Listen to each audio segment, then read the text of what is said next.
What's going on, guys? Gomes here, back again on another MLB The Show 19 Diamond Dynasty video. If you guys could leave a like down below and subscribe to the channel if you guys are new, really would appreciate it. Going to go really hard tonight on the 6th inning program. I should have that completed by the morning, and I found a brand new way to get stars that is ridiculously fast, so I cannot wait to show you guys with that tip. But getting into today's video, we are going to talk about which 6th inning program boss that you guys should be taking. Of course, we have signature boss King Griffey Jr., Mike Piazza, and Jackie Robinson. Now, once again, this is my long-running streak of predicting 2 out of 3. I've yet to predict all 3 of them right.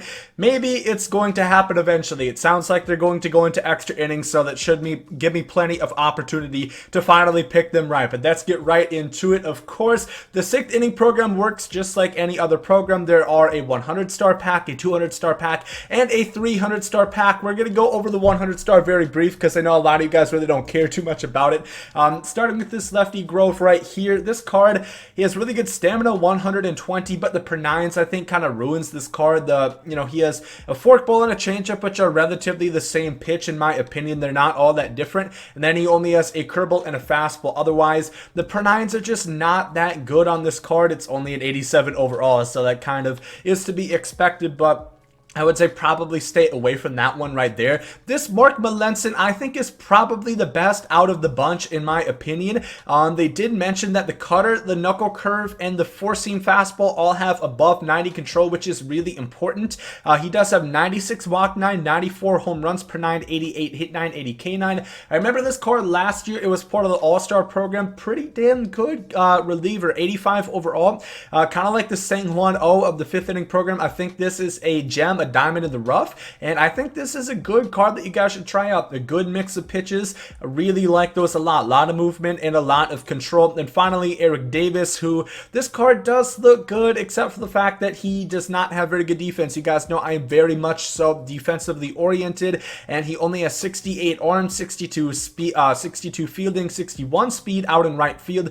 That is just not great, but of course this is only an 85 overall. What you really expect. 106, 82 contact, 80 power per side, 61 vision. Fair to say, I do not think you should go that route. Obviously, if you have no need for any of these, they are all sellable. The sooner you get them done, the more they're going to go for. But if you are going to pick one, I think this Mark Melanson is actually a pretty decent card for the 5,000 stubs he's going to go for. So I think you probably should pick that one and maybe consider keeping him, or at least trying him out, because I think he does look good. Now we're going to get onto some cards that you guys probably are going to be interested in using, starting with a signature Matt Carpenter. I was kind of shocked when I saw this card. I was like, damn, Matt Carpenter getting a 95 signature. That is a little crazy if you ask me, considering his career, but it's kind of a throwback to his Player of the Month card last year, which I think is a really good idea, and I'm glad they're doing something like this. That's like a POTM signature Carlos Correa, something like that. That could be pretty cool. 104, 91 contact, 89, 84 power, 94 vision,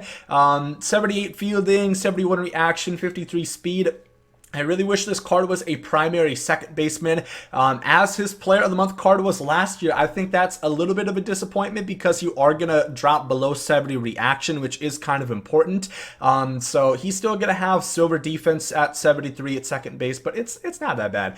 This card does look good, though. Obviously, a lefty power bat who is kind of good at pretty much everything. Not too fast, 53 speed if you put him, at third or second base, but he has good hitting stats. 94 vision is good, 89, 85 power, and then 104 contact right, 91 contact lift. I think this is a very decent card, especially if you like Matt Carpenter's swing, which I know a lot of people do, so that's something to think about. Next up, we have this Catfish Hunter, who immediately when I saw, I wasn't too crazy. Once again, 120 stamina just like lefty, 96 hit 9, 82 K9, 91 walks per 9, 81 home runs per 9, a little bit low, 90 control, which is not bad. He does not throw hard. He kind of throws pops a little bit, little cheese doodles into the strike zone, 93, 94 miles per hour.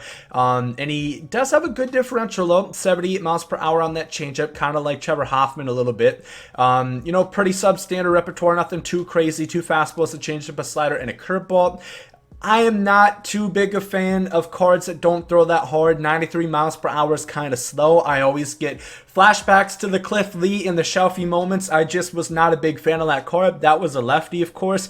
This is a right-hander, but I don't think this is a great card. Maybe we're going to have to go out and see, but on paper, he does not look that good in my opinion. Then finally, Dante Bichette, Bo Bichette's daddy, which they did pretty much confirm that we are going to see a Bo Bichette Future Star card at some point, which, you know, obviously we could have guessed anyway, but he does come with 107, 109 contact, 86, 91 power, 100 vision, which is good to see, 67 fielding rather, 80 arm strength, 66 speed, 60 stealing. Now, I really wish this card once again was a left fielder primary. Obviously, he was a right fielder in his career, but it would have been nice if it was a left fielder card because you're going to drop down below 60 reaction, which is pretty big, and you know, he has a decent enough arm to get away with having him in right field, but obviously if you're going to use him, you're going to want to put him over in left because he's not that fast and he doesn't have good defense. Left field is where you can hide those not so good defensive players because you don't have to rely upon that arm so much. But hitting wise, this card looks good. I know Bo Bichette cards always Dante Bichette cards always mash. He has a really good swing, so I am a fan of that. But once again, I think defense is just so important. I think Matt Carpenter is probably the best choice out of these. He's just pretty damn good at everything. Not elite defensively, but can get the job done with silver defense, 78 at third. Not a great arm. You don't really have to, you know, play that into effect at second base, which is where I would probably play him personally at second base. A nice lefty bat, nice lefty swing with good contact and power. Then I would say Bo Bichette, and then Catfish Hunter is my third choice in my opinion. But finally, here we get into the big shebang, the stuff that we all came here for. We're going to start over with Ken Griffey Jr. Now, I did already briefly go over his stats in yesterday's video. They did drop his power in contact versus lefties quite substantially from his immortal card last year. He had maxed out power versus lefties 125, and he had like 110, something like that, contact versus lefties. Which I don't think he really deserved necessarily, so this is a more realistic card and it's what we have. He does have over 100 vision, which is really important. He gained 13 vision from his immortal card last year to his card this year, which just increases your PCI, which is pretty important, especially if you're playing on Hall of Fame difficulty, Legend difficulty. But you guys know, I love this card. He has such good defense, and this is where that defensive matters really comes into effect. 96 fielding, 94 arm strength, 95 reaction. You can play him anywhere in the outfield and he's going to have diamond defense.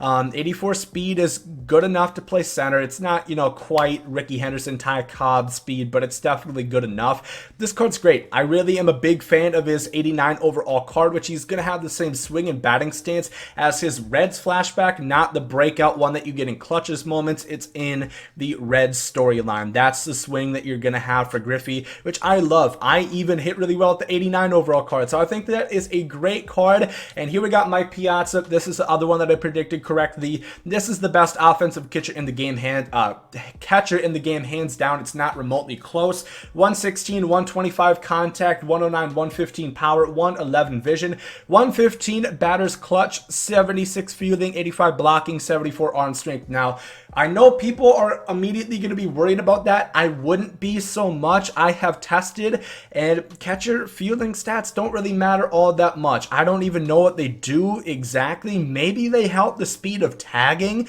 because I do notice sometimes guys tag slower or faster than others.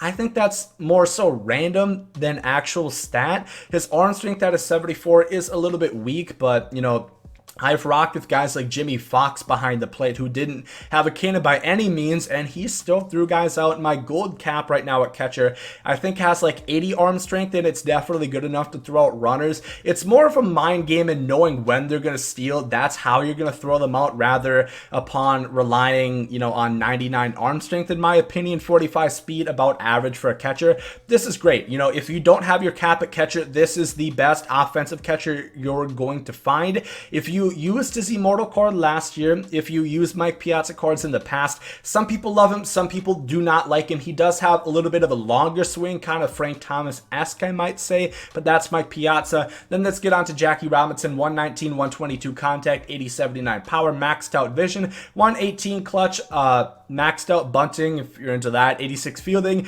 71 arm, 90 reaction, 95 speed, 90 stealing. So this card can play second, the corner, infield, and left field. He wouldn't be bad out in left, to be honest. He'd kind of be like Ricky Henderson, except just a little less arm strength at 71. I wouldn't say that's great, but it's passable in left, in my opinion. I would not play him at third. That arm strength is a little bit low for, you know, a 99 overall signature. Second base, he's going to do great. He's going to really get those balls. You know that animation where you're reaching for those?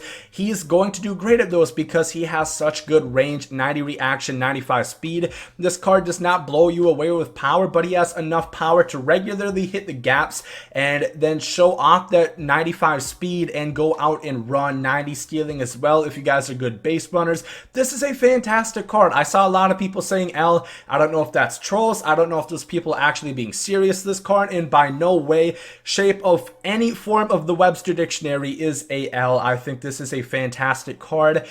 He's better than Joe Morgan in my opinion, so if you guys want to upgrade from there.